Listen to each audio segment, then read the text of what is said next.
Probably means you don't go as far into the sell category if you do very well. But how far should the Cardinals go into it? And does it include a guy like Brendan Donovan, who Jon Heyman, who covers all things MLB in the New York market, he said All-Star infielder Brendan Donovan would interest the Yankees if he's available. Many teams would be. Astros, too. Unclear how deep Cardinals' sale will be.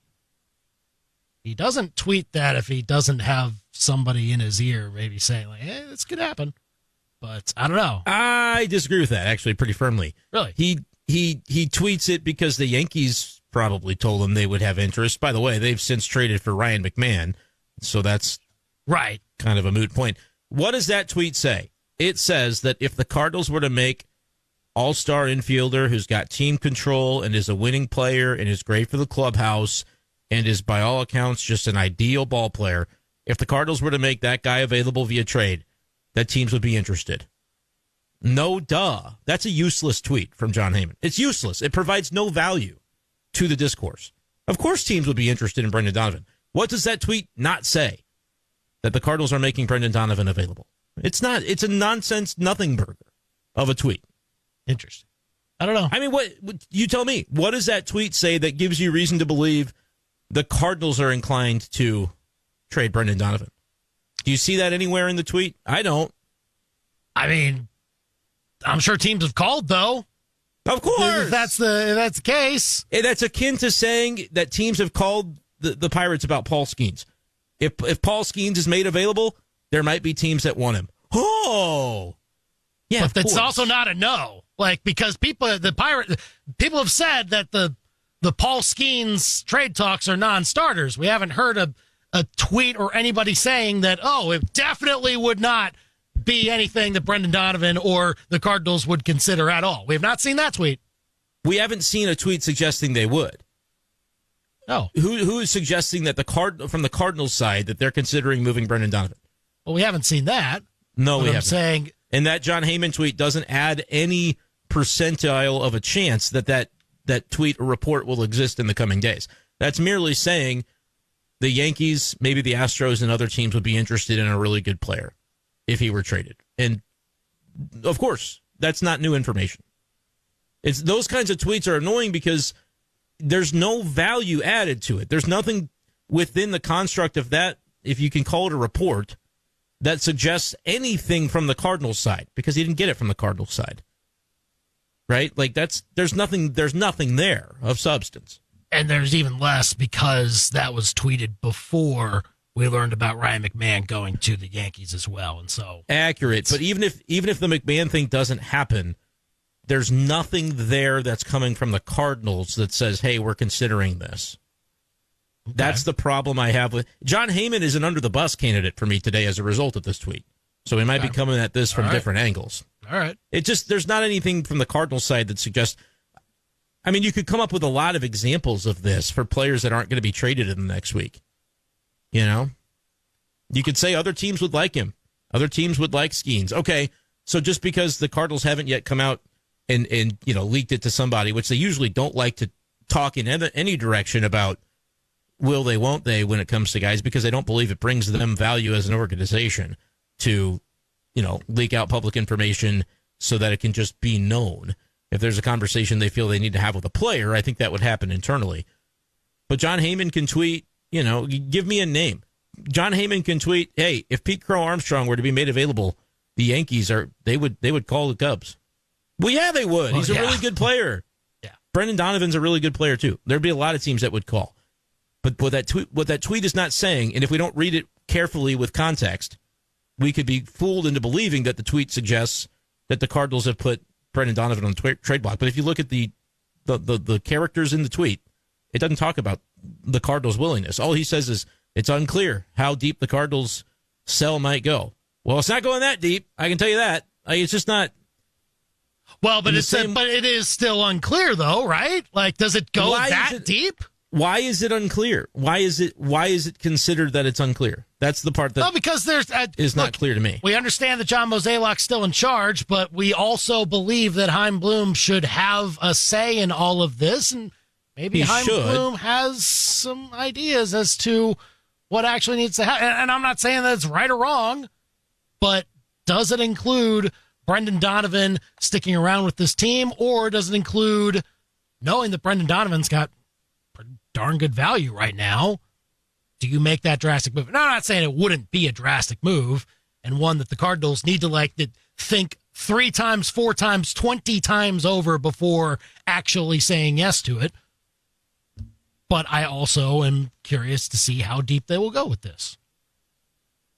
Yeah, I think the Cardinals might be trading some of these relievers on expiring contracts. I would be surprised to see that they do much more than that in terms of a sell. Because, like the candidates that you would really think could be in that category, guys like Gorman and Nootbaar, I think, would fit the billing a little bit better than Donovan.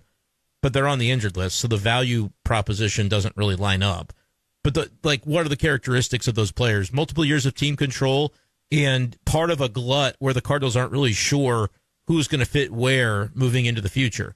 And you could put Donovan in that category as well, technically, but he's a tier or two above those players in terms of the production he has shown and the consistency of his game, and I mean the durability as well. He's not often on the injured list outside of the UCL repair that he needed a couple of years ago. So, I mean, you could make the case that now would be a time to move him because of his All-Star campaign and his value. This is the highest his value has been. I'm not convinced it's the highest his value will ever be, but there's an argument to be made that that's true. But I think he continues to be valuable to the Cardinals as well. So I don't believe that, just because somebody else can tweet that the Yankees would be interested in a player, that doesn't have any bearing on what the Cardinals would do. And their historic stance on stuff like this is to not waste their time batting down every rumor, because it doesn't serve them to come out and say, we're not trading Brendan Donovan. Because, I mean, why would they do that? They could be overwhelmed by a ridiculously strong package that forces them to consider it. But the Cardinals aren't doing the Yankees or the Astros or anybody else a favor by, falling over themselves to move Brendan Donovan. If somebody comes in with a Godfather offer, John Mozeliak's stance has always been to listen. But the other part of that is, and you mentioned it, like the Chaim Bloom angle in all of this, I don't think he's particularly involved. And what's been reported is that John Mozeliak is running the trade deadline. So even though we think from the outside that it would make sense for the Cardinals to approach it in a particular way, it doesn't seem as though the way that it's being discussed, there's going to be quite as much of an influence from Chaim Bloom until it's reported otherwise. It seems like it's Mo's deadline, and I don't agree with that. I think he should either. Have influence, yeah, but that's the way it's been reported.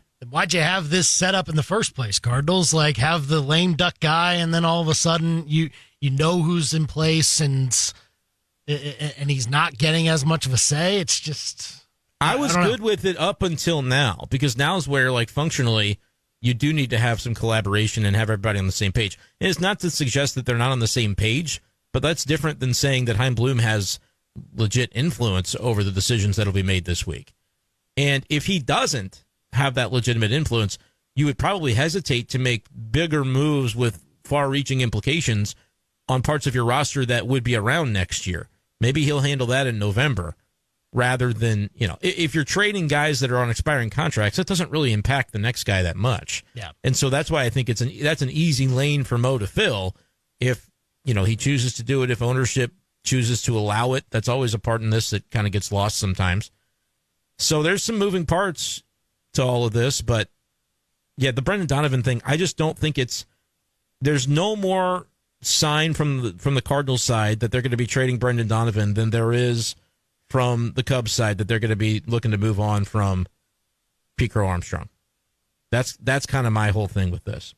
And the way it feels, if Mo is in fact the sole proprietor of all of this, it would feel very, very unlikely that, he would make that drastic of a move, because, it would just up the price more and more for other teams. And for this trade deadline, that'd be something for them to consider, but probably too high. Here's another angle of it. If you were going to do it, what are you looking to get back? What's the overwhelming offer that convinces you that this is a good idea? Is it prospects, which is usually the currency in all of this, that teams are, as they're trying to buy good talent that's controllable, they got to give up top-end prospects. But like if you're trading for a prospect, is that a guy that's in Double-A? Is he going to be ready for next year? Is it going to be 2027? I would want... What's the timeline? I would want at least one pitching prospect that is top 5 to 10 in somebody's organization and has a legitimate shot to be ready by the start of 26. Yeah, and I don't know what that looks like for teams. The kind of pitchers that I want aren't really prospects. It's guys that have had a little bit of proof of concept in the big leagues, have a lot of control attached still, and therefore are likely to be even closer than this idea that, well, maybe this prospect can emerge by next year or the year after that. Because, I mean, look in the Cardinals system as a good example. They've got prospects that we like. We like Takeo Arobi and Quinn Matthews, and, we like Tink Hence, but what happens a lot of times with these prospects, some injuries here and there, and then suddenly you're another year down the road and you haven't seen them, and they're not really very close to being seen. And so are you doing that with Brendan Donovan? I think if the Cardinals were a 100-loss team, that's a different story. This team's above 500, and they finished above 500 last year. I think it would be a mistake to look at the Cardinals and the state of the organization and go, next year's not their year, 27's not their year. It's going to be a rebuild. So get what you can for Donovan, because he's not going to be around the next time the Cardinals are competitive. I don't agree with that. There's no reason that they can't be competitive in a similar way that they're competing right now. It might not be their year to make the playoffs, but there's a chance that they could make a couple of targeted moves to get there in 2026. And certainly by 2027, you would like to think that the new regime is, getting things going to a point where that's very much in play. And if that's the case in the way that they internally feel about their chances moving forward, well, you don't trade Brendan Donovan. You extend him. You give him a contract this winter and understand that he's going to be a core piece for 26, 27, 28, 29, 30. And he's still going to be in his prime years to be able to be a legitimate contributor in those years. And one final thought, I don't care that it seems projectable for him and J.J. Weatherholt to be at a similar position. And so you can look at it as some have, I think errantly, and have said, well, I mean, if Weatherholt's coming, what do you really need Donovan for? I mean, no.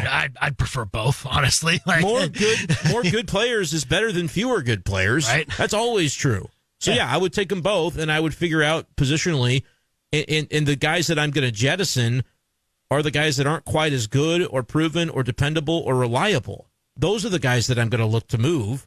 Yes, I'll get less of a return for those, but some of these trades are going to be about clearing the deck. I'd rather clear the deck for players that I actually want around rather than, unless these prospects that would come back for Donnie are so attractive, it's probably some lottery tickets and guys that aren't necessarily projecting to help you next year.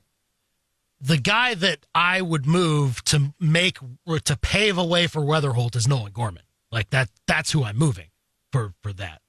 Yeah, and you might say, well, Nolan Gorman's not as reliable, not thought as highly of around the league, so you're not going to get as much for him as you would if you traded Donovan. Yeah, that seems fair to me. Yeah, because he's not as good of a player. He's not as consistent of a player. So yeah, I'll take that. That's a guy that I'll take a flyer for, Andy. I'll take a flyer of a prospect for Gorman because Gorman's contributions to my team right now aren't as substantial as what Donovan is contributing.